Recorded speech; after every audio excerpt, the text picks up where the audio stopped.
The jungle is older than man. It is pushed back to make way for his creations, but it is never conquered. The jungle is silently waiting its moment to repossess.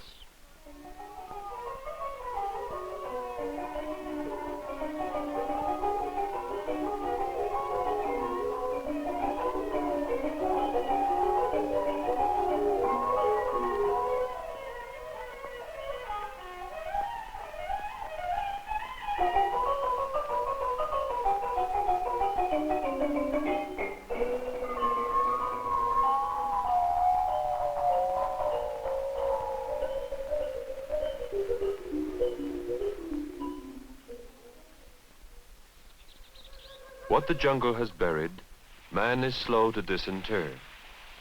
But in the tangled undergrowth of Southeast Asia, where the last was the only dwelling, Cambodian bushmen came to hack the shroud of vegetation from a mystery 5 centuries old. Was the strange report in 1860 by the French naturalist Henri Mouot to be believed? Was it true that here lay remains of a fabulous shrine, a vast city?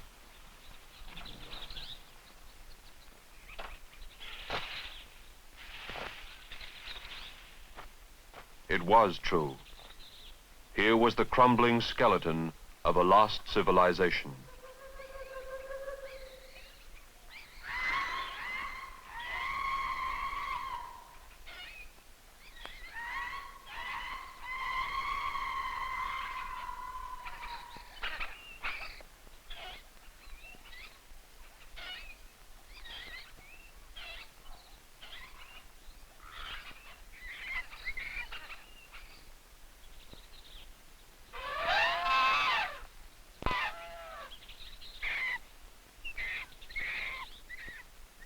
When had it been built? Why had it been abandoned to the beasts and the banyan trees? And above all, who were the forgotten people that had inhabited it?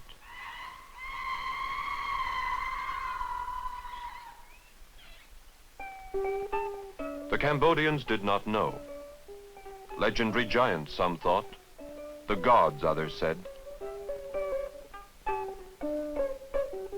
In 1907, archaeologists from France, like Henri Marchal, came to help solve the intriguing historical riddle. One by one, the scrambled stones of the dead city were cleaned and studied. The stones had originally been ground to fit together without mortar. Apart from this, the Cambodians followed what must have been the methods of the original builders as they carefully raised them back into place.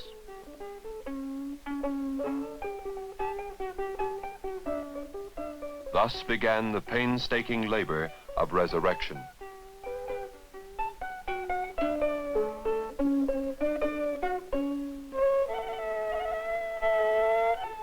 As the task proceeded, stone by stone, so the astonishing story was pieced together. Early Chinese chronicles told of visits to the empire of the Khmers, a dominant power in Southeast Asia from the 9th to the 15th century, and of the splendor of its capital, Angkor. The Khmers were ruled by a dynasty of god kings associated with the ancient Hindu divinities Shiva and Vishnu. Some 600 monuments representing the flowering of a culture that had taken 1,000 years to develop solemnly attest the superb artistic achievements of the Khmers.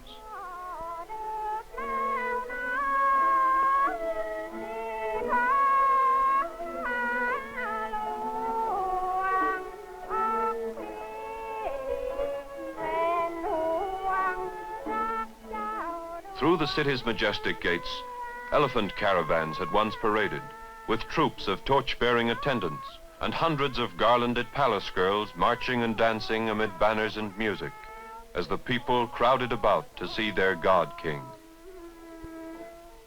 Life-size tapestries in stone testify that all of this happened. All of it is true.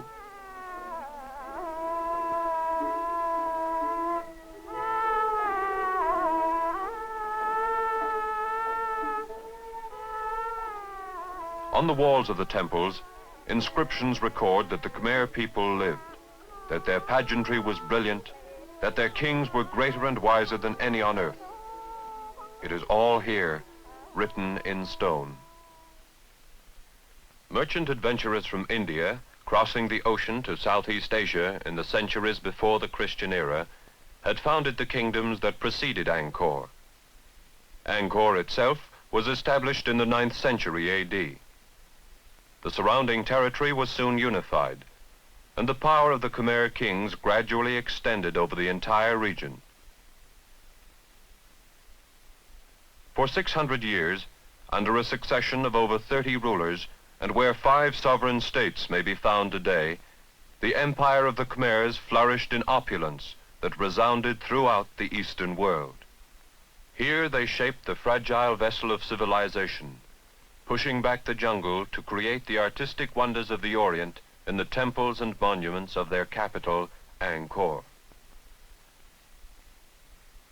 No less remarkable were their feats of hydraulic engineering, which threaded the country with a coordinated network of canals and reservoirs.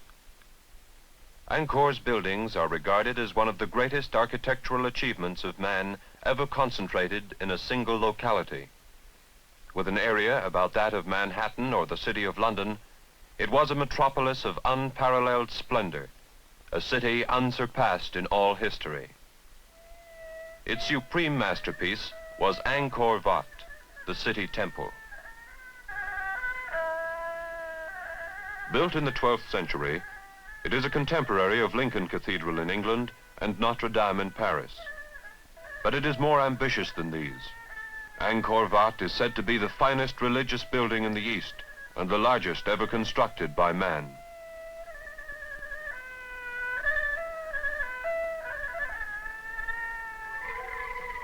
On the walls of the temples, Angkor's artists set down details of everyday life. Here are the Khmers, baking bricks, cooking their food, quarrying stone,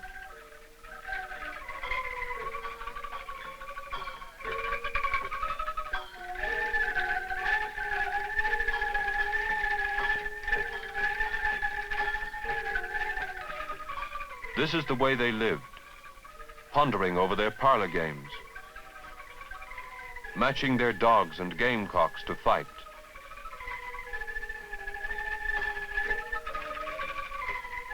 kneeling to kiss the hand of their ruler.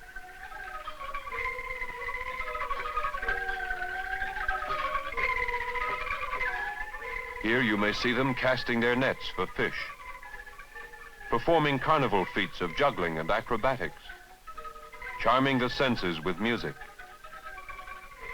and dancing in honor of their gods. This is what they did. This is how it was.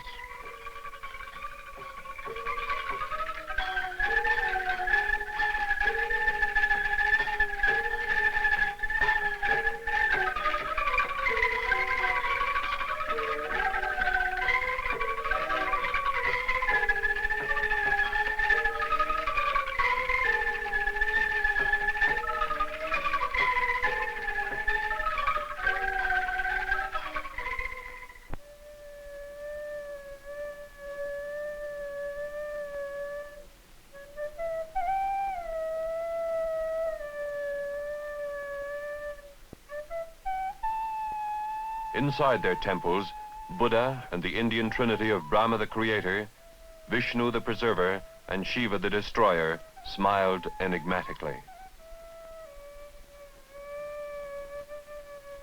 Inscribed on this massive foot of more than 100 drawings represent canons of their faith.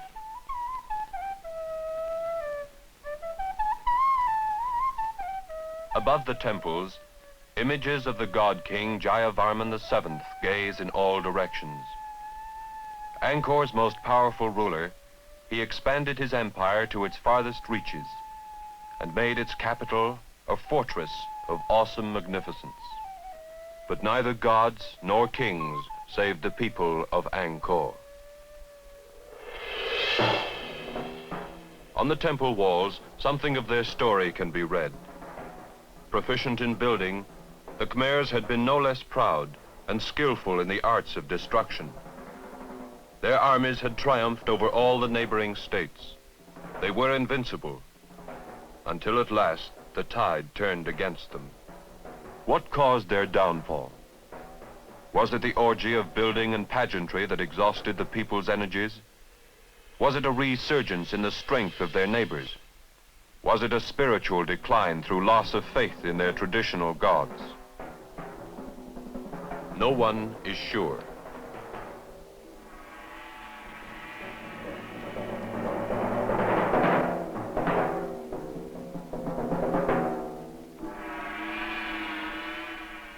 But finally, Angkor itself was sacked and plundered. Its people fled, never to return. Their civilization died. The jungle advanced to bury their achievements. Why did they not return? How could they allow so much to perish? These are the final mysteries of Angkor. Its stones cannot speak of what they have known, of a metropolis superior in its time perhaps, and more widely celebrated than our Paris or New York today. But they have meaning for all men and all ages. The word Angkor means city. The city of Angkor is a monument to the grandeur and the frailty of civilization.